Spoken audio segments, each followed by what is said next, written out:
Frequency Podcast Network. Stories that matter, podcasts that resonate. I don't know if you heard, but she's coming to Canada. And hopefully, we're ready for it. $282 million. That's the estimated economic impact that Taylor Swift will have on Toronto when her blockbuster Eras Tour makes its stop here next month. The music world's biggest tour ever has gone to Paris and Florida. By now, it's said so long London. And 2 weeks from today, it will cross the lakes and land in Toronto. And we should know all too well by now, as this tour has been rolling for more than 100 shows in a year and a half. But when Taylor Swift lands in your city, you wake up and everything has changed. I want to encourage residents and visitors to plan ahead and, if possible, take public transit, rideshare, or bike share to and from the concert rather than driving. We want to make sure that everyone arrives with plenty of time to get into the stadium, find their spot, swap friendship bracelets, and do that well before the show begins. That's Toronto's General Manager of Transportation, explaining how the city will attempt to keep tens of thousands of Swifties safe and sound from the very first night until it's time to go. And beyond what happens in Toronto or in Vancouver, where Swift will perform the Eras Tour for the last time, it's worth asking the one big question. Just how did this happen? I mean, you can call it what you want. A collective phenomenon, an epiphany, a love story, it doesn't matter. The end game here is this. Bigger than the Beatles had always been a metaphor, something from every young artist's wildest dreams. But it's not fantasy anymore for her. So like I said, how? Well, we've got an interesting guest today, and I think he knows.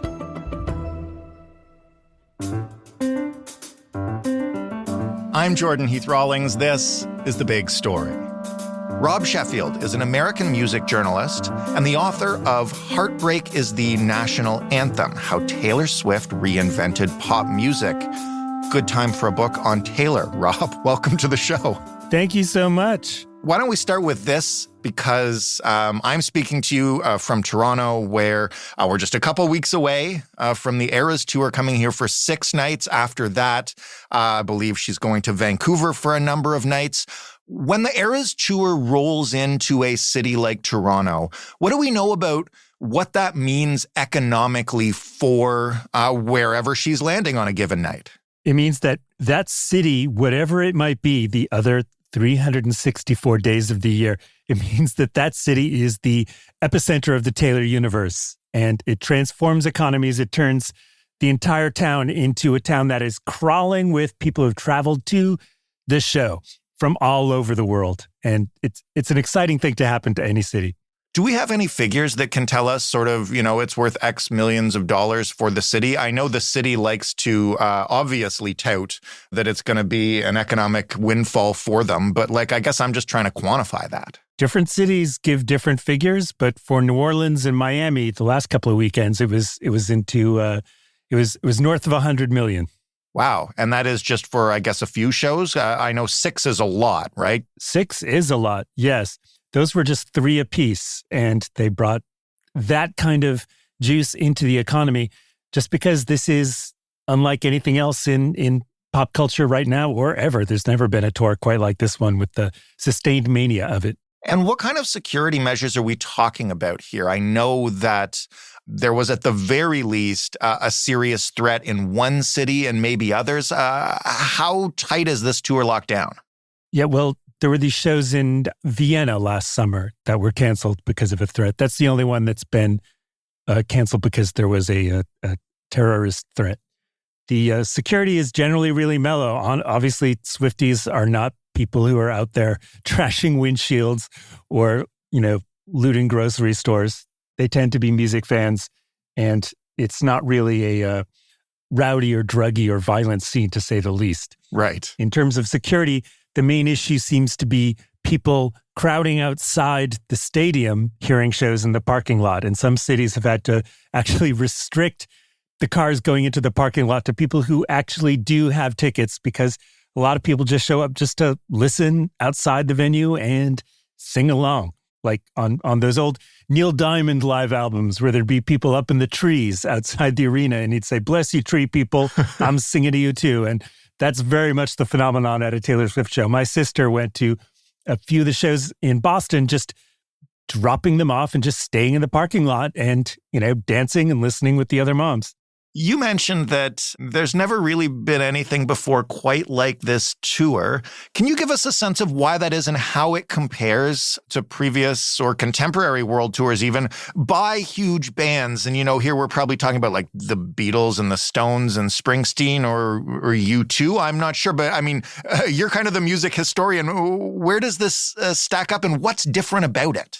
All those bands have done really in-demand, high-profile, legendary tours. But for Swift to do this at this time, honestly, nobody could have predicted the phenomenon that this tour became, not even her. It was a thing where she hadn't toured in quite a few years. The last tour that she'd done was in 2018 for the Reputation tour, which was awesome. It had all these inflatable snakes and everything. It had a really great bombastic set of new tunes. It was just a phenomenal tour. I loved that one.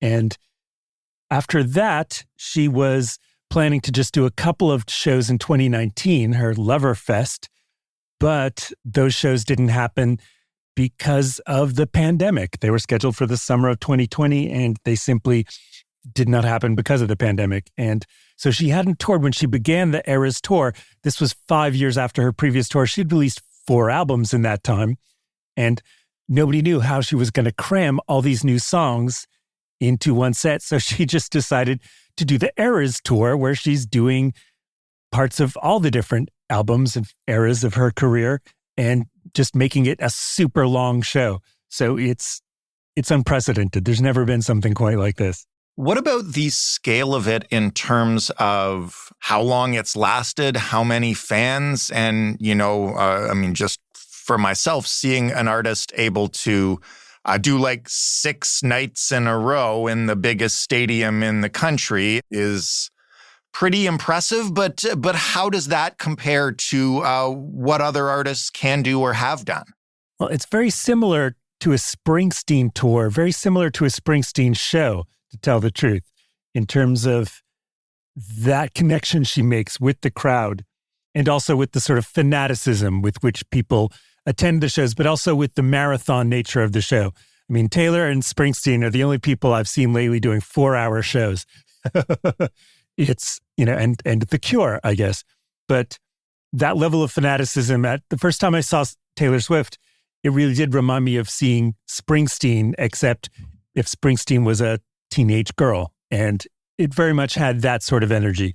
So for all these artists that you mentioned, the Beatles, of course, had lots of whirlwind tours. They didn't, park 6 nights in one city. They were going all over the globe. It really frazzled them out. The Beatles quit touring 4 years into their career as a band. It just wasn't doing it for them anymore. It was taking energy away from the recording studio where they wanted to be. And yet Taylor has this appetite for touring that's not like these other artists that you've mentioned. I mean, U2 have done legendary tours. The Stones have done legendary tours. And yet this is just on a more colossal scale. I also got to ask you, again, as somebody who's watched Springsteen do it for 4 hours or other artists, what about the actual athleticism on display? I haven't been to one of these shows. I've seen the Eras Tour film that came out. Like, she's not standing there with the guitar. You know what I'm saying? Yes. It is really incredible to see just how much energy she puts into the show. Just the sheer, for me, just standing in the audience after 4 hours of the Eras Tour, most of us in the audience are ready to be carried out on a stretcher, quite frankly. There's this moment that I love during the show where she does All Too Well, 10-minute version. It's this epic. It's her most beloved song. It's the one that everybody is experiencing this mass catharsis to. And by the time it's over, everybody is worn out, ready to collapse on the floor. And it's only halfway through the show. She's still got another hour and a half to go at that point. And I don't know how she does it, especially since she puts in all these things in the show that really nobody's asking her to do. If she just wanted to stand there with a guitar, she could absolutely do that. But she does the dancing. There's this part where she does this dive into a pool at the end of the stage. And that's something that really only half the stadium can get a clear view of it. That's also something that is such a tiny moment in the show. It's only a few seconds, and yet such an incredible feat of Olympic level athletic stamina. And it's already a couple hours into the show. And I watch that every time I've seen the Eras Tour. I watch that moment and I think, Taylor, why are you working so much harder than you have to? It's unreal. It's very much like Springsteen. Again, a Springsteen show is another show where if I see 4 hours of it and, I'm ready to go home in a wheelchair.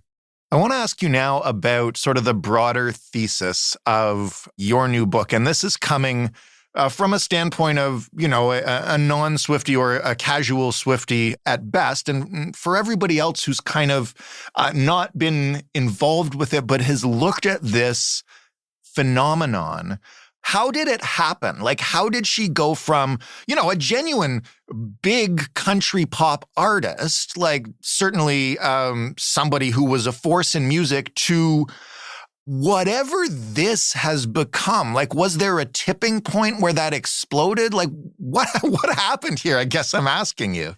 It's crazy. It just built. It's funny that her debut album, which came out in 2006, just called Taylor Swift, straight up country album, but it was so shocking at the time that people heard it and she wrote all the songs. That's just not something that happened in country music at the time. It was just country singers just did not and were not expected to write their own songs. It was seen as kind of selfish. And she was doing this and she was 16. And for a lot of people, this made them dismiss her as a novelty artist, as just a fluke. And yet she's just kept building on that and building her audience as she goes. There wasn't a moment where she exploded into being Taylor Swift, but Fearless was certainly a coronation when she made her second album, won the Grammy for Album of the Year. Certainly for a lot of people, they thought that was as far as she can go, and yet she was just getting started. And one of the weird things about Taylor Swift is that you keep wondering, have we reached the peak this time? She couldn't get any more famous than this, could she? Mm-hmm. And of course, she gets more famous. Certainly 4 years ago, you would think Taylor Swift would have reached pretty much peak Taylor Swift saturation in our culture. But that looks like nothing compared to right now.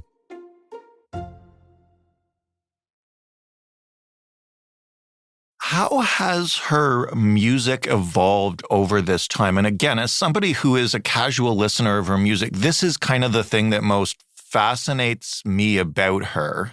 And I think the first time I noticed it was her 2 pandemic albums, which were like all of a sudden, almost indie folk storytelling. But I mean, she's got other albums in all sorts of other different genres.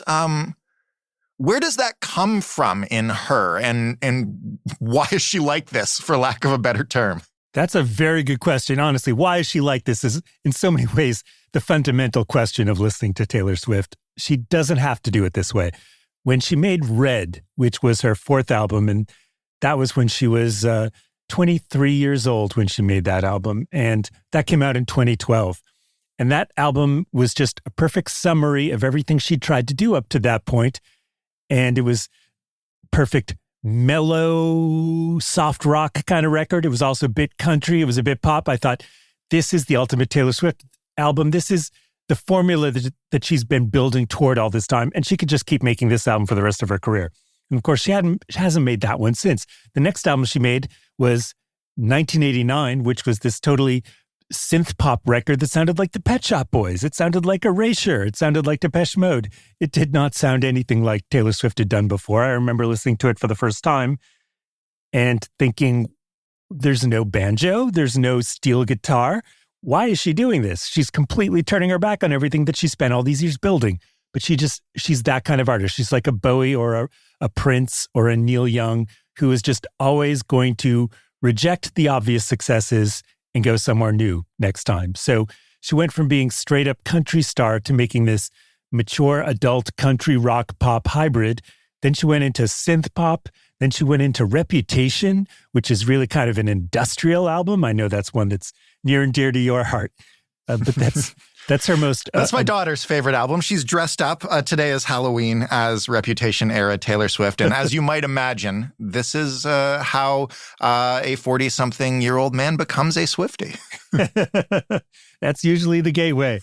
And, after that, as you said, she did the acoustic indie folk albums.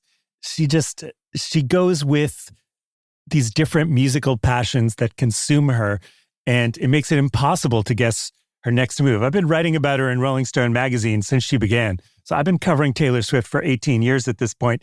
You'd think by now I would have learned better than to try to predict where she might go next. And yet I'm always guessing and I'm always wrong. I've always been wrong. She always outfoxes the foxes in that sense. She is always a step ahead of where anybody expects her to be. When you mention how her albums kind of surprise people, and I think there's a moment for lots of people who come to her where you're like, oh, she's not just this or she's not just that. What are the songs that she has done that have convinced you, again, as a longtime music journalist, that she hangs with the best of the best on a level of, and I'm not talking about the cultural phenomenon, we'll probably talk about that a little bit more, but in terms of pure musicianship, song crafting, etc.? Yeah, that's the Taylor I'm most interested in. The business aspect is, kind of interesting, and the cultural phenomenon is definitely interesting, but it's the musical Taylor Swift, strictly as a songwriter and singer, where she's made her mark on history. And you could tell from her early records that she was somebody who had studied all the greats. You could tell that she was somebody who had listened to how Springsteen wrote a song, to how Carole King wrote a song, to how all the great country songwriters did it, all the great soul songwriters. You could tell that this was somebody who had studied the greats and knew how to put a song together. And to me, that was clear in her first hit, the first one I ever heard, Our Song, which is the one that goes, our song is a slamming screen door. Such a brilliant hook for a chorus. And I love the structure of it. This is a teenage girl singing, yes, I've listened to every record ever made. I've listened to the radio. I've heard all the albums. But none of those songs really do justice to how I feel. And so I'm just going to have to write a song for myself. And I just love how it ends that way. The last line of the song. So I sat down with, pen and paper and guitar and I wrote Our Song. And for me, that was the song that announced right off that she was aiming at the level of the all-time greats. And as far as I'm concerned, she got there on her second album with a song like White Horse, which is a phenomenal country song. But it was really on Red, her fourth album, where she was writing songs that just made it clear she was on the level of the all-time greats, a Neil Young, a Paul Westerberg, a David Bowie. My last couple of books are about David Bowie and the Beatles. And for me, Taylor Swift is in that pantheon. A song like All Too Well, which is on Red, or a song like I Knew You Were Trouble, or a song like Last Kiss on the Speak Now album, or Dear John, which is also on the Speak Now album. These are songs from her early records that, to me, just jumped out as signs that this was a songwriter who was, from the very beginning, aiming to be at the level of the all-time greats and absolutely getting there already before she was old enough to rent a car. What about the public perception of her musicianship? When did that really shift? Because again, I remember before I had a kid who loved Taylor Swift and had listened to a lot of it and grown to appreciate it, myself and probably many other people like me kind of dismissing her as that, yeah, she writes a great teenage pop song or country song. She's great writing about her feelings and her boyfriends and et cetera, et cetera. She is not mostly perceived as that anymore. And I'm wondering if you can point to musically a time when just the general public stopped, thinking of her as a country pop teen heartthrob, whatever, and started thinking of her as one of the greats. I think it was the two indie folk albums that you mentioned in 2020 when she made Folklore and then a few months later made Evermore. And those were albums that I think converted whoever was still trying to hold on to the image of her as just a bubblegum teenage pop singer. She was always so much more than that, but because she was young and female and because she had a young teenage girl audience, that's what people saw her as, and that's how people dismissed her. And then she's doing a duet with Bon Iver. Yeah, exactly. Yes. Then she's, doing this album with, Aaron Dessner from the National.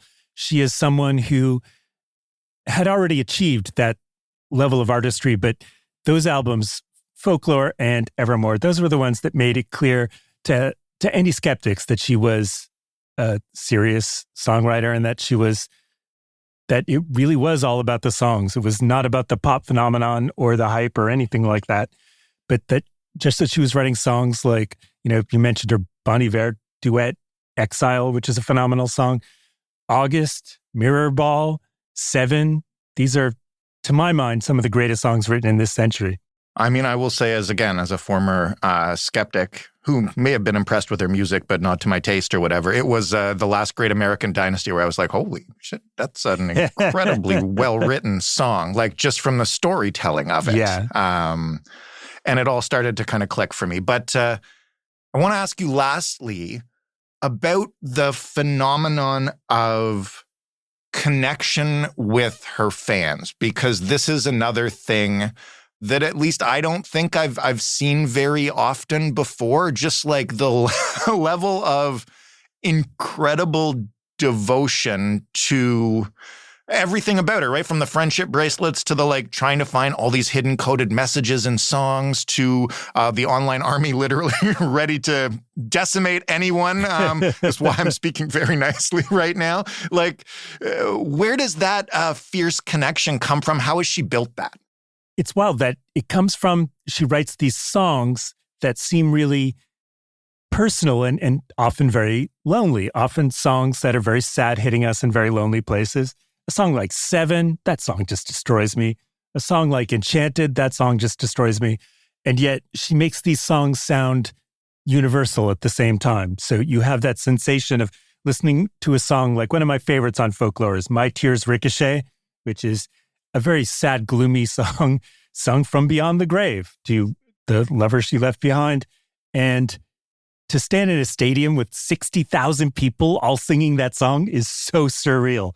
And yet she just creates that vibe. The vibe of a Taylor Swift show is so warm and affectionate. It's got the beautiful experience. Just the first time I went to the Eras Tour, I was just walking through the parking lot. I just took the bus to the show and I had just begun to walk through the parking lot when suddenly people I'd never seen before were just giving me friendship bracelets. And that's just kind of the vibe at the show. It's very warm, friendly. It's just a very welcoming community. It reminds me of a Grateful Dead show in a lot of ways.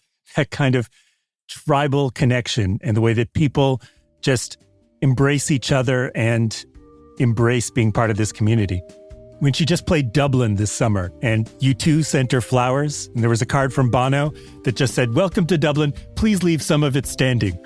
And I think that's a good message to Toronto as well. I'm sure they will leave some of it standing.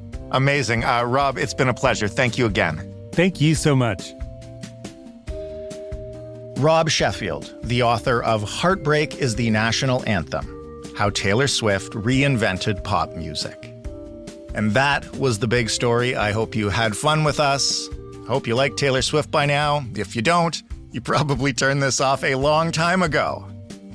If you want to take a guess at how many Taylor Swift references I dropped in the intro, please send that number to hello@thebigstorypodcast.ca. There's no prizes or anything. I'll just pat you on the back in the credits. Speaking of those credits, the lead producer of The Big Story is Joe Fish, Robin Simon, who somehow has never listened to a full Taylor Swift album, is also a producer on this show. Matt Kesselman handles our sound design. Diana Kay is our manager of business development. And Mary Jubrin, who caught every reference in the intro, is our audience development lead. Together, that makes us Frequency Podcast Network, and we are a division of Rogers. Thanks for listening. I'm Jordan Heath Rawlings. We've got In This Economy tomorrow and a blast from the past on Sunday, and we'll be back with a fresh big story on Monday. We'll talk then.